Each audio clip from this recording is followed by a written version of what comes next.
Bismillahirrahmanirrahim. Assalamualaikum warahmatullahi wabarakatuh. Perkenalkan, nama saya Sela Rizky Burhani Putri dengan NPM 2310010 dari kelas A. Pada kesempatan ini saya akan mempresentasikan review artikel yang berjudul Analisis Antropologi Hukum tentang Pengaruh Nilai-Nilai Budaya Terhadap Budaya Hukum Masyarakat Batak Toba terkait dengan batas usia kawin menurut Undang-Undang Nomor 1 Tahun 1974. Sebelumnya, terima kasih kepada Bapak Dr. Subelo Wiono SHMPD selaku dosen pengampu dalam mata kuliah Antropologi Hukum ini. Selanjutnya ada identitas artikel. Nah, artikel yang saya pilih yaitu berjudul Analisis Antropologi Hukum tentang Pengaruh Nilai-Nilai Budaya Terhadap Budaya Hukum Masyarakat Batak Toba terkait dengan batas usia kawin menurut Undang-Undang Nomor 1 Tahun 1974 yang ditulis oleh Zulfadli Barus dan dipublikasikan dalam Jurnal Justisia Volume 3 Nomor 2 Tahun 2014 dan diterbitkan oleh Fakultas Hukum UPN Veteran Jakarta. Artikel ini membahas bagaimana budaya masyarakat Batak Toba mempengaruhi efektivitas aturan mengenai batas usia perkawinan. Selanjutnya ada ringkasan artikel. Penulis artikel ini berpendapat bahwa hukum akan efektif sebagai living law apabila didukung oleh nilai-nilai budaya yang hidup dalam masyarakat. Fokus kajian artikel ini adalah efektivitas pasal 7 ayat 1 Undang-Undang Nomor 1 Tahun 1974 tentang batas usia perkawinan dalam masyarakat Batak Toba.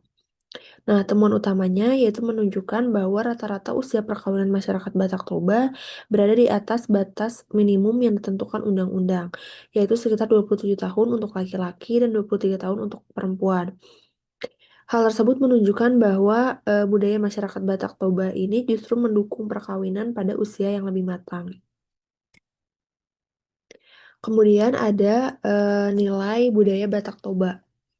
Nah, ada 4 nilai budaya utama yang mempengaruhi pandangan masyarakat dari Batak Toba terhadap perkawinan. Yang pertama yaitu hamorawan, yaitu nilai kemakmuran dan kesejahteraan yang mendorong seseorang memiliki kesiapan ekonomi sebelum menikah.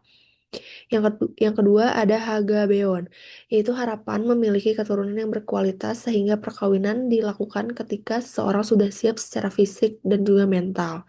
Kemudian yang ketiga ada hasangapon, yaitu nilai kehormatan dan martabat yang mendorong seseorang mencapai status sosial yang baik sebelum menikah.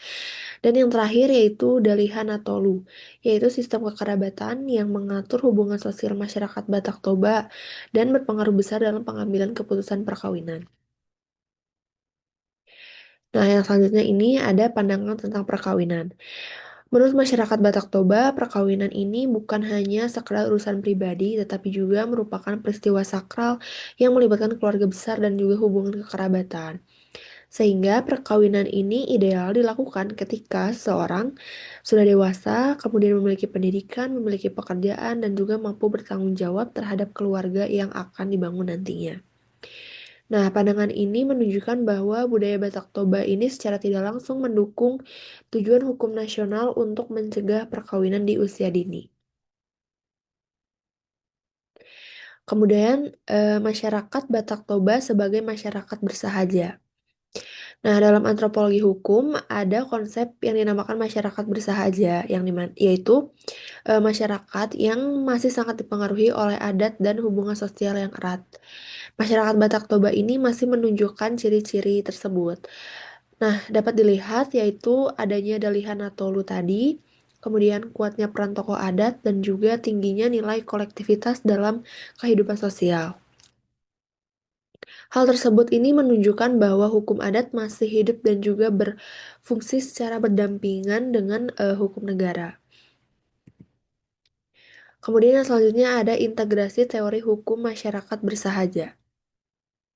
Nah, menurut teori hukum masyarakat bersahaja, efektivitas hukum ini tuh sangat dipengaruhi oleh kesesuaian antara hukum negara dan nilai budaya masyarakat.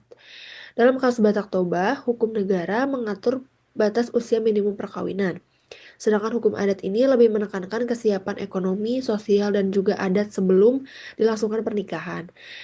Walaupun berbeda bentuk, tapi keduanya ini memiliki tujuan yang sama, yaitu menciptakan perkawinan yang matang dan juga bertanggung jawab. Sehingga tidak terjadi konflik antara hukum negara dan hukum adat, melainkan hubungan yang saling mendukung di antara hukum negara dan juga hukum adat tadi.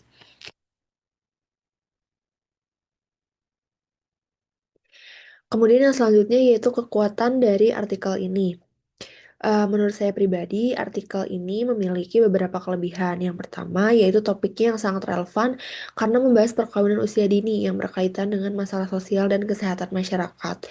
Kemudian yang kedua, artikel ini juga menggunakan landasan teori yang kuat, yaitu seperti eh, teori sistem hukum Lawrence Friedman, kemudian konsep kebudayaan dari Concharaningrat dan E.B. Tyler, serta konsep living law. Dan yang ketiga, artikel ini memberikan kontribusi berupa rekomendasi peningkatan batas usia kawin perempuan menjadi 18 tahun dan pada akhirnya diwujudkan melalui Undang-Undang Nomor 16 Tahun 2019. Nah, yang selanjutnya ini ada kelemahan dari artikel ini. Yang pertama yaitu metode penelitiannya kurang dijelaskan secara rinci sehingga sulit jika untuk diuji ulang. Kemudian yang kedua, data usia perkawinan yang digunakan ini tidak didukung oleh statistik yang jelas dan juga terverifikasi sehingga kurang sumber yang kuat. Kemudian yang ketiga, hasil penelitian yang banyak dilakukan pada masyarakat Batak Toba di Jakarta cenderung digeneralasikan untuk seluruh masyarakat Batak Toba, termasuk yang tinggal di daerah asalnya di Tapanuli. Sehingga seharusnya mungkin penulis melakukan penelitiannya juga terhadap masyarakat yang memang tinggal di daerah Tapanuli. Dan yang keempat yaitu perspektif perempuan dalam artikel ini masih kurang mendapatkan perhatian. Yang terakhir yaitu kesimpulan. Nah, artikel ini merupakan kajian yang baik dalam perkembangan antropologi hukum di Indonesia, khususnya dalam meneliti relasi antara nilai budaya lokal dan juga efektivitas hukum tradisional. Penggunaan masyarakat Batak Toba sebagai kasus studi memberikan perspektif yang menarik tentang bagaimana hukum adat dan hukum negara dapat berjalan saling berdampingan. Masyarakat Batak Toba juga mendukung perkawinan usia matang dan nilai budaya Batak Toba selaras dengan tujuan dari Undang-Undang Perkawinan. Kemudian dari perspektif hukum masyarakat bersahaja, masyarakat Batak Toba ini menunjukkan bahwa hukum adat dan hukum negara tuh dapat berjalan secara harmonis dan juga berdampingan apabila memiliki tujuan yang sejalan. Nilai-nilai budaya yang hidup dalam masyarakat atau living law justru memperkuat efektivitas pelaksanaan hukum positif mengenai batas usia perkawinan. Tapi artikel ini juga akan jauh lebih kuat jika didukung oleh data empiris yang lebih sistematis dan juga metodologi yang lebih transparan. Sebagai artikel konseptual analitis, kontribusinya tetap signifikan, terutama dalam mendorong perlunya sinkronisasi antara hukum positif dan juga nilai-nilai budaya masyarakat dalam konteks pembentukan kebijakan hukum di Indonesia. Kemudian ada sumber yang saya gunakan di analisis ini.